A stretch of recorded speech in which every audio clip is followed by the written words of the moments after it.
In a forest of South Kona, a garden grows and thrives again. Hip hip hooray! Hip hip hooray! Hip hip hooray! Through perseverance and vision, the Friends of Amy B.H. Greenwell Ethnobotanical Garden have purchased and reopened the garden with its expanded function as a community forest. It was a remarkable group effort between private and public funding, and the 2020 Grow Hawaiian Festival was the perfect way to celebrate the grand reopenings. It's crazy to think something that's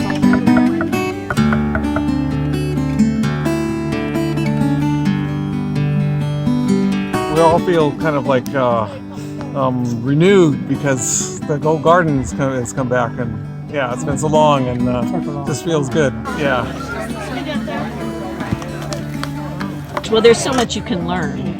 We have a lot of signage, but we have many knowledgeable people here who can explain what they're doing and show you different cultural uses of plants. So that's why it's ethnobotanical. Because we have not only native endangered plants, we have native plants that Hawaiians use, plus we have canoe plants that Hawaiians brought.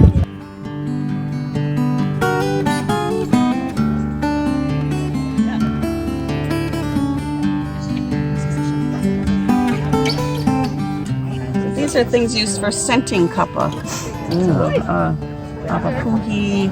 Oh, that's for coloring? For coloring. So the top one is uki uki, and this one is laundry bluing.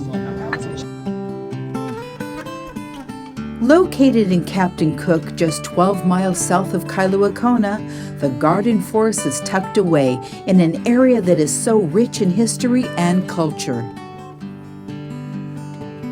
The history of this place is fabulous, interesting historically. Pu'uhonua, Captain Cook, Kealakekua Bay, the garden, Kona Historical.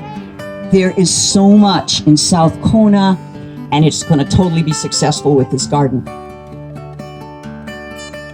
The garden was created by Amy Greenwell, a botanist who in her later years transformed the land, planting native and Polynesian introduced plants amongst intact remnants of Hawaiian agricultural formations.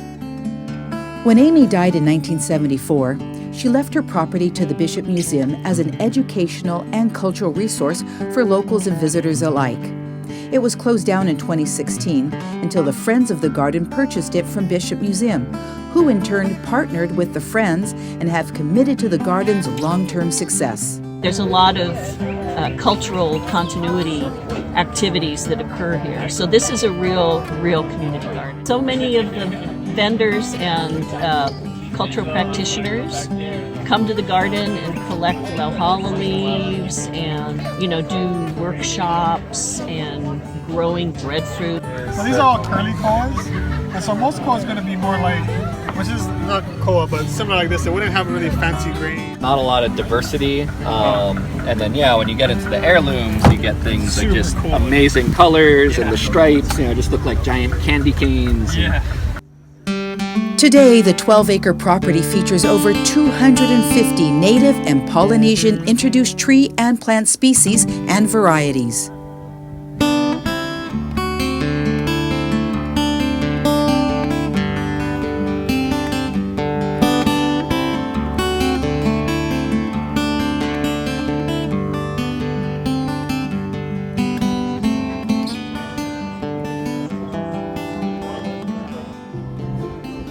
Thanks to the volunteers and the dedication of those involved with the purchase and upkeep of the garden.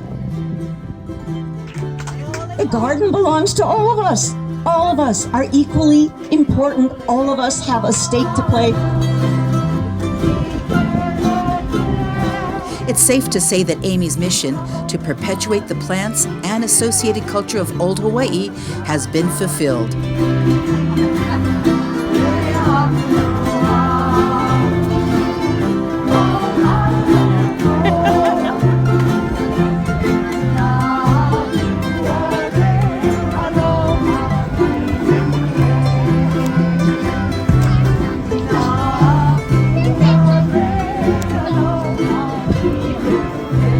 What do you think? Cool, eh?